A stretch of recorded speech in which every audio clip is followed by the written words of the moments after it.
In a final effort to avert a fratricidal war between the Pandava and Kaurava clans, Krishna, messenger of intended peace, visits the chambers of ambitious statesman Duryodhana on behalf of the Pandavas.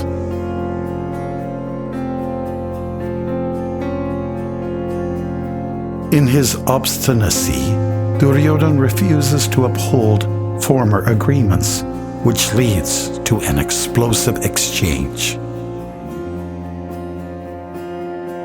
We are left to wonder, will there be peace or will there be war?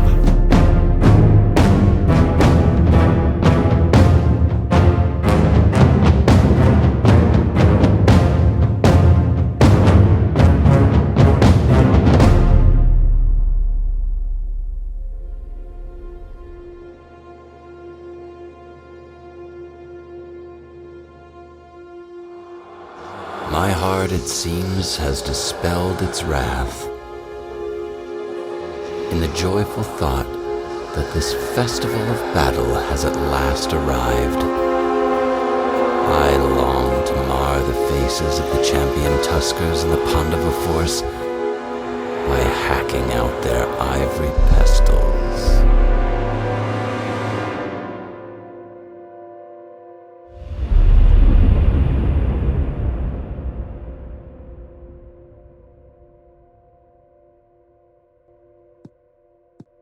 Victory to the king! The whole body of kings has been assembled at your majesty's command, at the council chamber.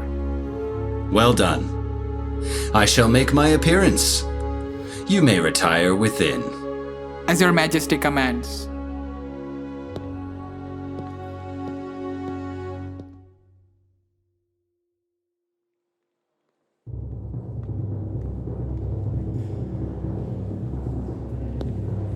Preceptor, salutations. Grandfather, my respects. My lords Vaikarna, Varshadev, and all ye warriors, welcome. Karna, my comrade, you are missed. My lords Vaikarna, Varshadev, I have a vast army of 11 divisions. Tell me, who is fit to be the commander-in-chief? What's that you say? An important matter. Opinion after due deliberation? Quite so. Victory to the king! Here is Damodar, the best of men, arrived as an ambassador from the Pandavas' camp. Nay, not so, Master Bhaktimarga. What? Is Kamsa's serving man, Damodar, your best of men? Deprived of land, reputation, and wealth by Brihadrat the sun, is he thy best of men? What type of conduct is this for an attendant on the sovereign's person? Such insolent words. Ah, to hell with you. Forgive me, your majesty. Forgive me. In my confusion, I forgot my proper etiquette. Confusion. Men are liable to confusion. Rise. I thank you. Now I am satisfied. Who is this envoy that has come? An envoy has come. One. Krishna. Krishna. The Dark One. Yes. That's the proper way to announce him. That's the proper etiquette. Tell me, princes, what is the proper thing to do with Krishna, who has come as an envoy? What's that, you say? He should be received with honor. That is not my opinion. Prison, the place he was born, I think, is the best place for him. If Krishna can be made captive, the Pandavas will have lost their eyes. With the Pandavas destitute of resources and counsel, the whole earth will be mine without a rival. What's more, if anyone rises to meet Krishna, I will fine him 12 gold pieces. So don't you be forgetting it. Now, how can I avoid getting up myself? Yes, I see a way. Bhaktimarga, fetch me the canvas with the painting of Draupadi being dragged by the hair and by her clothes. As your majesty commands. Yes, I can fix my eyes on that and need not rise for Krishna. Victory to the king! Here is the canvas. Spread it out before me. As your majesty pleases.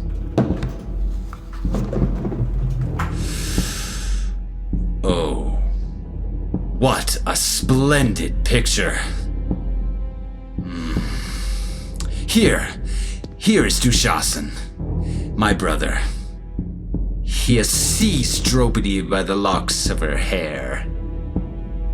And here's Draupadi, rudely beset by Dushasana, eyes staring wide in fright. She looks like the digit of the moon in the jaws of the demon of eclipse.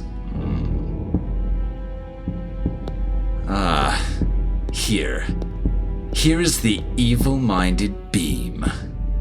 Seeing Draupadi insulted in the presence of all the princes, wrath swells within him as he measures the pillars of the chamber. Here's Yudhisthira, truthful, righteous, and compassionate. Though his wits be lost in gambling, he tranquilizes Beam with sidelong glances. Here's Arjun. Lips quivering, eyes blurred with rage. He recks but a straw for that ring of foes. And as if he would annihilate all those kings, he softly draws Gandiva's bowstring. Oh, here's Nakul and Sahadev, girded up with sword and buckler in their hands. Fiercely they attack my brother, like two fawns setting on a lion. And here's Yudhisthira, approaching the princes and restraining them. 'Tis I that have fallen low with a mind perverse, may be. How then can ye now lay aside your wrath, knowing right and wrong? Men too proud to bear defeat at the decision of the dice may find their powers questioned by the brave. Oh, yes. Here is the king of Gandhara, Shakuni. The master gambler breaks into insolent laughter as he casts the dice, nipping his opponent's happiness in the bud with his own renown. Sprawling as he pleases, he leers at the weeping Draupadi, and skilled at the game, scrapes the ground. Oh.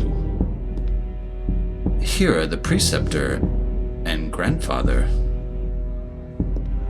Ashamed to see her in this plight, they hide their faces in the ends of their robes. Oh, how rich the colors are! Such wonderful expression! A perfect scene! The picture is excellently painted. We are pleased. Who is there? Victory to the king! Ah, Bhaktimarga. Yes, bring in that envoy, so puffed up just because it is a bird he rides. As your majesty commands. Karna, my comrade. Black-hearted Krishna has come here today as an envoy, like a hireling at the Pandava's behest. Prepare thine ears, friend Karna, to hear the words of Yudhisthira, gentle as a woman's.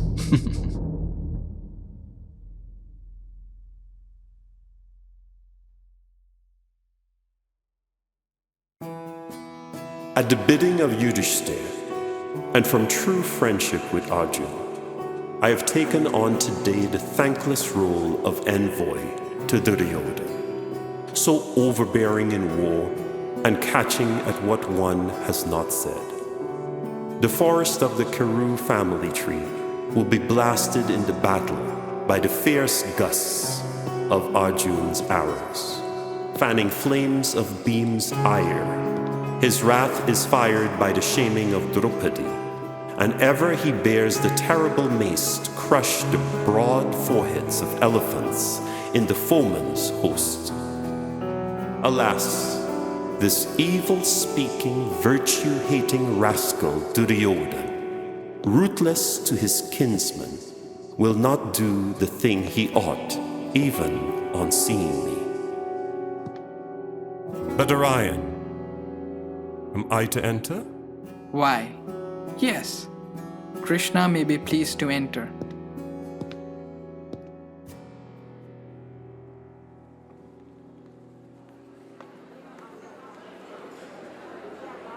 Why? What is this? On seeing me, all the warriors are excited. Do not disturb yourselves. Pray. Sit at ease. What's this? All the warriors are disturbed at the sight of Krishna. Stop moving now! Remember the fine that was proclaimed. I am master here. Duryodhana, how are you?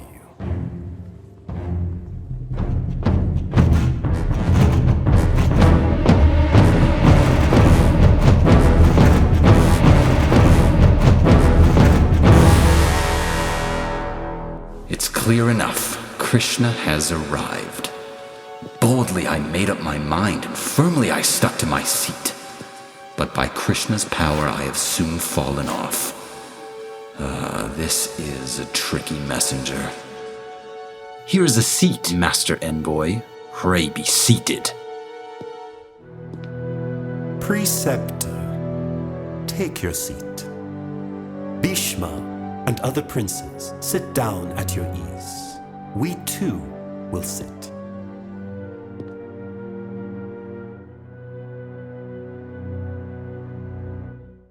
Oh, what a splendid picture.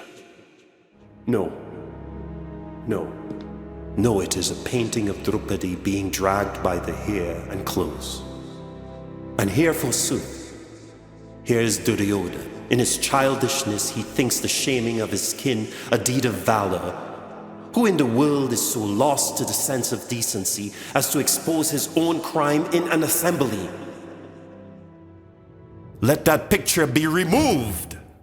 Take the picture away, Orion. As your majesty commands.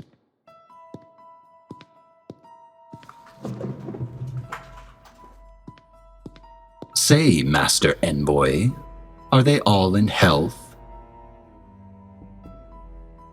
The son of righteousness, Yudhisthira, wine-begotten beam, my cousin Arjun, the son of the Lord of Gods, and the modest twins, the Ashvin sons, are they and their people well? This is worthy of Gandhari's son. Yes, all are well. And for the prosperity and health within and without of your realm, and person, the Pandavas, led by Yudhisthira, make enquiry, adding this message. Great trouble have we endured. The time decreed is now fulfilled. So let the share be given of whatever inheritance is ours, by law. What inheritance? My uncle once, hunting in the forest, did an evil deed, and so incurred the sage's curse. Thenceforth, desire for his spouse has left him.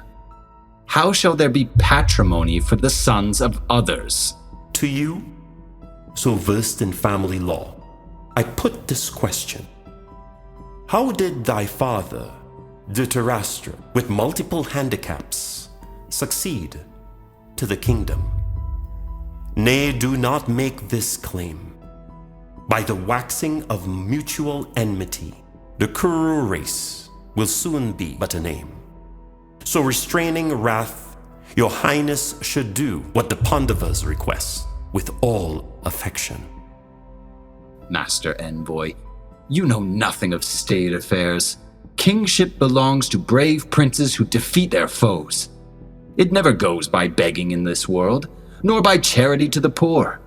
Would they win sovereignty, let them join forthwith in battle, or else go as they will to seek peace in hermitage inhabited by men of tranquil minds. Duryodhana, speak not so harshly to your kin. Though by store of merit one attains royal glory, yet should one cheat a kinsman or a friend, all one's efforts are in vain. Master Envoy, thou hadst no pity for King Kamsa, sister's brother of thy sire. Why should we feel pity for these our constant enemies? It was not a fault of mine.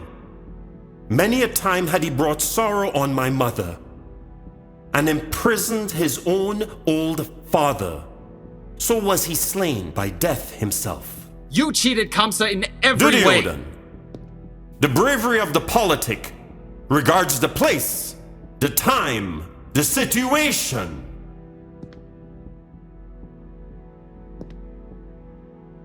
So much then for our own pleasantry.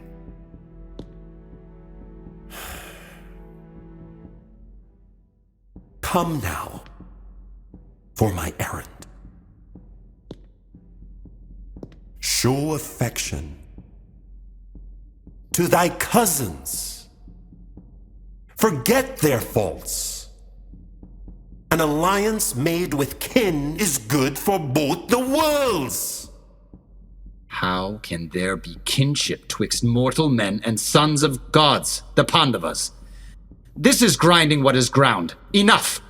Cut short the tale. Duryodhana, do you not know the might and prowess of Arjun? Not I. To the lords of beast and hunters' guise, he gave us fill of fighting. When fire consumed the Pandava forest, a deluge of rain was held off by his arrows. Single-handed, he put Bhishma in arrest of flight in the city of Virata. Again, I will tell you something you witnessed yourself. Visiting the herdsman station that was carried off screaming to the sky by Chitrasen, the king of celestial, and set free by Arjun. In short, O son of Dhritarashtra, give half the kingdom at my demand, or else the Pandavas will seize the earth from sea to sea. What's that? The Pandavas will seize it. Though being the son of the wind god be smiting in the battle with Arjun, the offspring of the god of thunder, not a blade of grass will I give of my realm. My father held it, and with valor will we guard it. For all thy words, thou champion in bitter speech. Disgrace of the Kurova house, seeker after shame. Are we talking of grass? Why, cowherd? Grass is the stuff for you. What, Duryodhana? Are you mocking me? Nay, but that is true. I shall withdraw at once. Go! Go to your stall with limbs white with the dust from the hooves of your cattle. Your time has been wasted. So be it then. But We will not go without delivering the message. Hearken then to the message of Yudhisthira. Ah! You are not worthy to be spoken to. Over me is borne the royal umbrella. My head is sprinkled with holy water from the hands of the highest priests. I do not speak, I say, with men like thee, attendants of my vassal kings.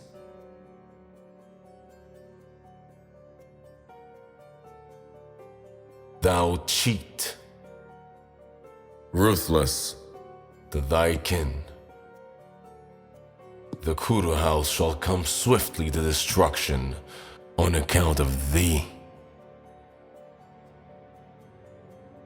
Princess, I shall depart. How now? Krishna would be off. He has abused an envoy's privilege. Bind him, Dushasan. And you, Durmarshan, Durmukha. What? Are you weaklings? Dushasan, are you helpless? This Krishna murdered Kamsa. Bred in a family of cowherds, he is ignorant of etiquette. Devoid of strength and valor, he is guilty by his own mouth in the presence of princes.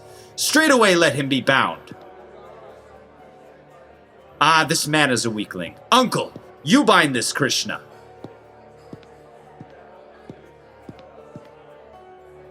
What? He turns his face and falls down? Very well. I myself will bind him with a noose! Duryodhana, forsooth, wishes to fetter me. Very well. I shall test his strength.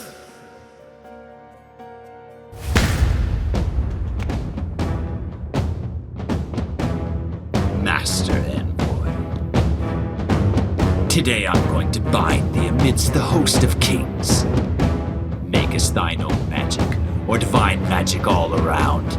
Proud as thou art, felling the elephant, horse, and bull. Ah! Stay now! What? How is it I can't see Krishna? Oh, here he is. How small he looks. What? He's gone again. No.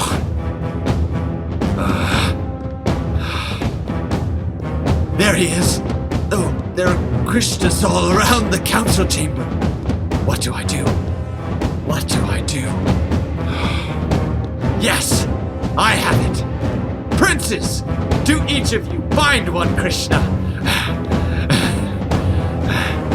But they're all falling down, bound in their own bonds. Bravo, sorcerer! Bravo! The Pandavas will be sighing deeply when they see thee carried to their camp, wounded with a network of arrows sped by my bowstring, with every limb dyed with running gore! Ah!